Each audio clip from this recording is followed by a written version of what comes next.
So guys, ito naman ang lulutuin natin ngayon. Ito ang ating repolyo. Yan, gigisa lang natin. Ito yung ingredients natin guys. Ito yung 35 pesos na giniling. yes guys, 35 yan. Okay lang, lang naman, pampalasa lang. Yan.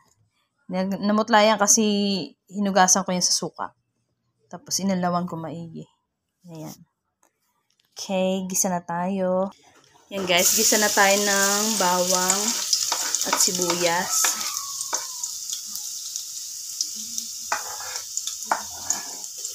Ayan, pagsabay na natin yan para all good agad. Ayan, na-toast na ng konti yung sibuyas bawang natin guys. Lagyan na natin yung giniling. Ayan. Tagal matakpak ah. Yan.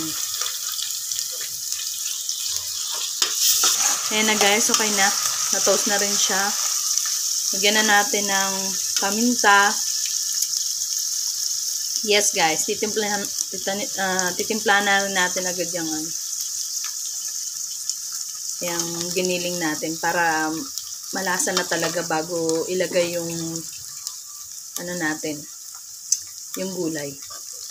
Yan, asin, konti lang.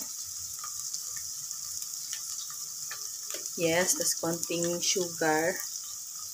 Konti lang. Parang balance lang ang lasa. Haluin natin.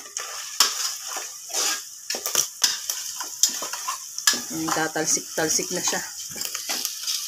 Yan, tsaka natin yan lalagyan ng konting toyo.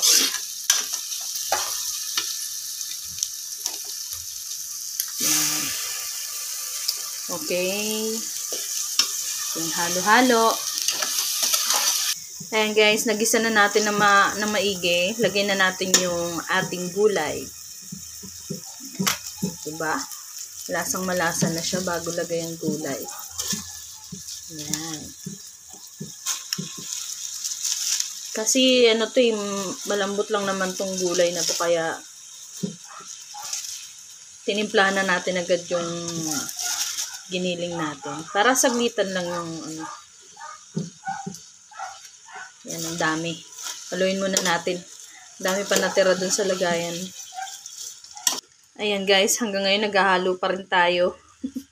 Isang buong repolyo kasi yan eh. Yung isang buong yun, 44 pesos. Tapos yung giniling natin, 35. So halos, ang ginastos ko, 80 din. Kasi, syempre may paminta, tsaka yung magic sarap natin. Ayan. Unti-unti lang. Mahalo din natin yan. Kasi lalambot din siya eh. Ayan guys, nahalo din natin sa wakas. Yan, lagyan na natin yung magic sarap. Yan. Tapos konting halo.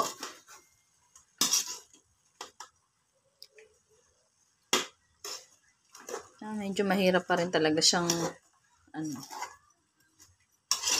haluin.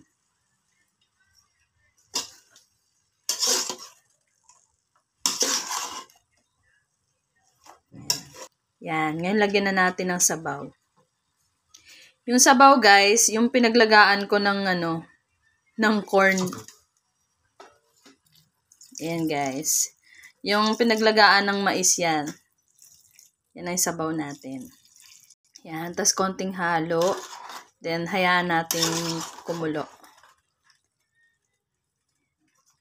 Kasi sayang naman yung sabaw ng mais kung itapon ko, di ba?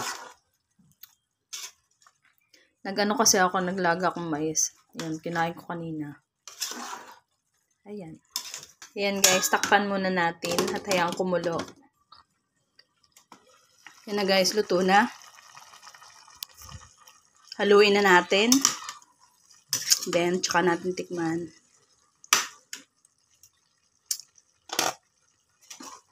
Tikman natin kung okay na yung lasa.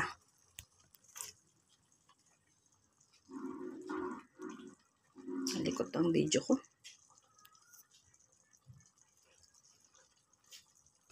Ayan, okay na guys.